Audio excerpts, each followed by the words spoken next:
Hello friends, you are welcome to my YouTube channel. हम लोग इस वीडियो में ड्यूक का जितना भी इम्पोर्टेंट स्पीच है एक्ट 4 में वो सारा डिस्कस करने वाले हैं। तो ड्यूक पहला अपना इम्पोर्टेंट स्पीच कब बोला था? तो जब एंटोनियो जैसी इस कोर्ट सीन में एंटर किया, तब ड्यूक अपना पहला इम्पोर्टेंट स्पीच बोला। तो क्या बोला duke? I am sorry for thee thou art come to answer a stony adversary an inhuman wretch uncapable of pity void and empathy from any dram of mercy. तो जब Duke Antonio जैसे ही enter कर रहा है court में, तो Duke उसको क्या बोल रहे हैं कि आई एम सॉरी फॉर दी, मुझे आपको तुम्हारे बारे में बुरा लग रहा है। तुम एक ऐसे अपोनेंट से अपने आप को डिफेंड करने आए हो जो एक स्टोनी एडवर्सरी है, मतलब एकदम हार्ट हर्टेड है, उसमें कोई दिल नाम का चीज़ नहीं है। And inhuman wretch uncapable of pity, वो एक ऐसा हैवान है जिसमें दया नाम का कोई चीज़ ही नहीं है, और उसमें मर्सी का एक बूंद भी नहीं है ना। वॉइड एंड एम्पटी, मतलब उसमें एम्पटी है from any dram of mercy, उसमें मर्सी का एक बूंद भी नहीं है।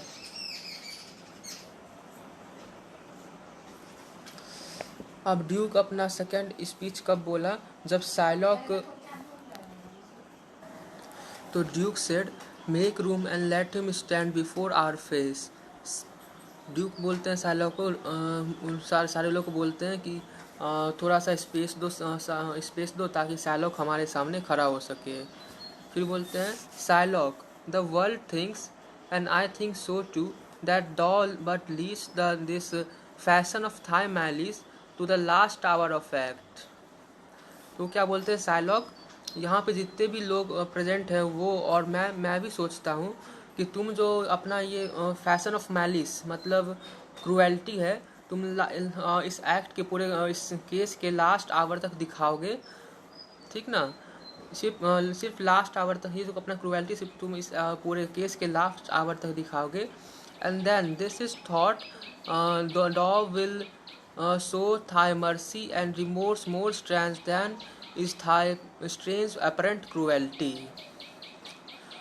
बट तुम क्या करोगे, केस के लास्ट मोमेंट पे तुम मर्सी दिखाओगे, ठीक ना, जो कि बहुत स्ट्रेंज होगा तुम्हारे अभी प्रेजेंट क्रुएल्टी को देखकर। तो जितने तुम जो लास्ट मोमेंट पे क्या करोगे, अपना तुम लास्ट मोमेंट पे अपना मर्सी दिखाओगे, जो कि बहुत स्ट्रेंज होगा। अभी तुम्हारे अभी प्रेजेंट जो क्रुएल्टी दिखा रहे हो उसको देखकर ये बहुत स्ट्रेंज लगेगा कि साइलॉक भी मर्सी दिखा सकता है, ठीक। And where thou now exacts the penalty, which is a pound of this poor merchant flesh, thou will not only lose the forfeiture, but touched with human gentleness and love, forgive a moiety of principle, glancing an eye of pity on his losses, ठीक। और जब जो अब तुम अब mercy कैसे दिखाओगे, जो तुम अभी अपना पेनल्टी मांग रहे हो, जो कि इस पुअर मर्चेंट का एक पाउंड फ्लैश है, तुम उसको माफ़ कर दोगे, तुम उससे एक पाउंड ऑफ फ्लैश नहीं लोगे।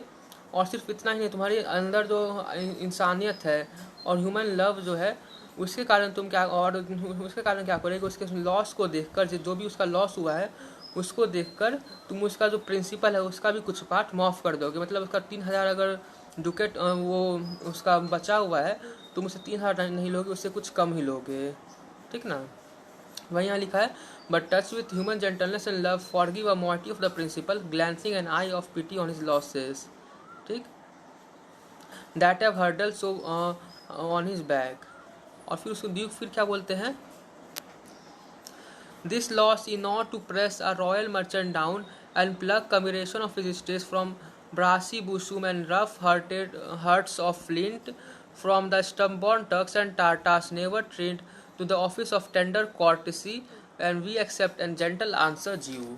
फिर साइलॉक क्या सॉरी ड्यूक क्या बोलते हैं कि तुम ये सब तो कर दोगे, ये सब उसको सब माफ़ कर दोगे, और साइलॉक इसको एंटोनियो को जितना लॉस हुआ है ना, वो इनफ है एक रॉयल मर्चेंट को नीचे गिराने के लिए, है ना। एक रॉयल मर्चेंट है, इतना जो एंटोनियो को लॉस हुआ है वो बहुत ही अच्छा से इनफ है कि एक रॉयल मर्चेंट अपना बहुत डाउन हो जाए। वो पहले से एंटोनियो पहले से ही डाउन है, और उसको जितना लॉस हुआ है उसका, और अभी एंटोनियो का जो प्रेजेंट कंडीशन है, वो फोर्स कर देगा टर्क्स और टार्टास को भी मर्सी शो करने के लिए, जो कभी जिनको कभी ट्रेंड भी नहीं किया गया था मर्सी, जिनको कभी मर्सी करना सिखाया ही नहीं गया, देखो ये टर्क्स और टाटास जो है ना, एक ग्रुप ऑफ पीपल हैं, ठीक ना, जो जिनको बहुत ही हार्टेड माना जाता है, और उनको कभी कोई मर्सी के बारे में, कोई पीटी के बारे में कभी कोई सिखाया नहीं है, ठीक ना।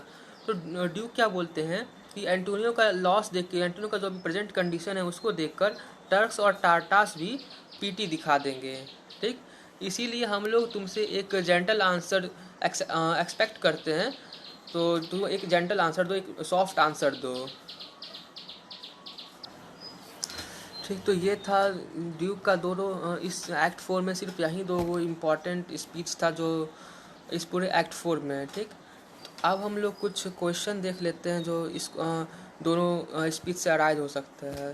तो सबसे पहला स्पीच जो था उससे क्वेश्चन यहाँ पे अराइज होता है कि ड्यूक जो है साइलॉक को इनह्यूमन क्यों कहा, है ना, कि वो ह्यूमन नहीं है, जानवर जैसा है, तो ऐसा क्यों कहा ड्यूक। तो इसका बेसिकली आंसर यही है क्योंकि साइलॉक जो है एंटोनियो को मारना चाह रहा था, उसका एक पाउंड ऑफ फ्लेश लेना चाह रहा था, और इतने लोग के समझाने के बाद भी वो अपने जीत पे अड़ा हुआ था और किसी और मर्सी दिखाने का नाम भी नहीं ले रहा था, ठीक। इसलिए साइलॉक जो है इसलिए ड्यूक जो है साइलॉक को इनह्यूमन व्रेच करता है, ठीक ना। फिर दूसरा क्वेश्चन यहाँ से अराइज हो सकता है कि साइलॉक ये ड्यूक जो है साइलॉक को कैसे मर्सी दिखाने बोल रहे थे। तो ड्यूक जो है साइलॉक को मर्सी दिखाने के लिए कैसे बोल रहे थे, तो ड्यूक बोल रहे थे कि तुम जो है एंटोनियो का फॉरफीचर माफ़ कर दोगे और जो उसका पेनल्टी लिए हो, मतलब जो भी उसका प्रिंसिपल अमाउंट है उससे भी थोड़ा कम ही पैसा लोगे, ठीक। तो ये भी एक इम्पॉर्टेंट क्वेश्चन आ सकता है। उसके बाद एक इम्पॉर्टेंट क्वेश्चन जो बहुत ही सिंपल क्वेश्चन है, पहला 3 मार्क्स में पूछता है, तो वो क्वेश्चन क्या आता है, ये इवेंट कौन सा है, ये यहाँ पे ये जो सीन है अभी इवेंट कौन सा चल रहा है, कौन स्पीकर है वगैरह वगैरह, ये सब क्वेश्चन आता है। तो ये इवेंट कौन सा है, ये कोर्ट सीन है जहाँ पे एंटोनियो और साइलॉक का जो मिसअंडरस्टैंडिंग है उसको सुलझाने का कोशिश किया जा रहा है, ठीक। तो ये एक इम्पॉर्टेंट क्वेश्चन ये भी आता है। तो ये कुछ इम्पॉर्टेंट सारा बात था, ठीक। अगर आपको ये वीडियो समझ आया है तो एक क्वेश्चन का आंसर कमेंट सेक्शन में लिखिएगा कि टर्क्स और टार्टस कौन थे और उनको क्या करने के लिए नहीं सिखाया गया था, कभी उनको क्या नहीं सिखाया गया था। इसका आंसर आप कमेंट सेक्शन में ज़रूर डालिए ताकि मुझे समझ आए कि हाँ आप ये हम जो आज स्पीच बताएं ड्यूक का वो आपको समझ आया, ठीक। तो और ऐसा और भी इम्पोर्टेंट लाइंस का वीडियो हम डालने वाले हैं, तो इसलिए इस चैनल को ज़रूर सब्सक्राइब कर दीजिए। Okay then bye.